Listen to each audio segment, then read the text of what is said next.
on behalf of Michelle. It's been 6 years since Brittany was murdered by her estranged boyfriend, Kevin Gibson. She was only 22 years old and had her whole life ahead of her. She had 3 sons to raise and watch to grow to young men.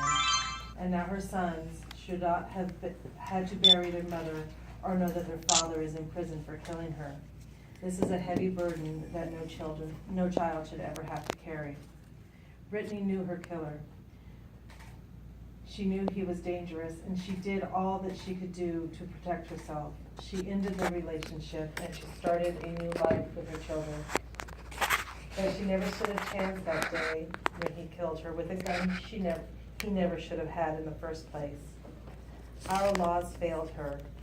Our laws allowed Brittany's killer to buy a gun from a friend in an unlicensed sale. A convicted felon and a domestic abuser, he would not have passed a background check. But a loophole in the law made it easy for him to get a gun anyway. Stories like Brittany's and the stories of the 43 victims murdered last year are the reason why NNABB supports Question 1. Question 1 will make it harder for convicted domestic abusers, persons subject to a protection order, and convicted felons from easily accessing firearms. In states that have enacted and enforced universal background checks, domestic violence homicides have decreased by 46%. This means 19 of the 43 domestic violence victims who were murdered last year could still be alive today if universal background checks were mandatory here in Nevada. Thank you for your time. Thank you, Lisa, for sharing that tragic and heartbreaking story for her family. This happens way too often in our communities, and I think it's time that we stood up and had a voice for those victims that have been killed. Thank you very much for doing that. Thank you for allowing Appreciate me. that. Okay, so now I would like to introduce Rosa. Rosa is very special to Safe House. She went through our program. She has a horrific story to relate to you guys today. She not only went through the program, but she became one of our employees, and now she's working on her own, doing very, very well. So we're really, really proud of Rosa, and I thank her so much for always coming and supporting Safe House and speaking out at some of our events. So at this time, I'd like to turn it over to Rosa. Hi, my name is Rosa Parra, and I'm a survivor of domestic violence. I dated this guy in 1995. He was really nice. He had a job. He was going to church every Sunday. He didn't use any drugs. He was really nice. He was loved by everyone that knew him. No one said nothing bad about him. I did notice he was a little bit jealous, but I thought it was because he cared a lot about me. As soon as we got married, everything changed.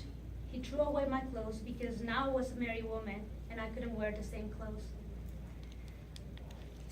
When I was single, I couldn't talk to my friends that they were single because I was a married woman now and I could give bad interpretations. I couldn't talk to my mom and my brothers or my family members because I was married and my only family was him. I was told how to dress, when to speak, when to laugh, what to eat. Couldn't go nowhere if he was not with me.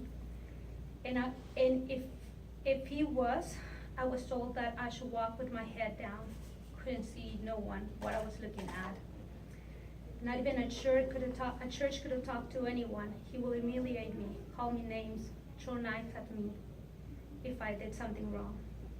For him, I never did anything right. So during my 5-year marriage, he tried to poison me twice. He cut the brakes of my car. He tried to strangle me. He tried to kill me with a machete. And later, he fired upon my apartment. When he got that machete that night, he told me, "I'm going to kill you." I believed him. So I did everything he asked. He asked me to promise him that I will never leave him or he will kill me, will kill my mom and my brothers.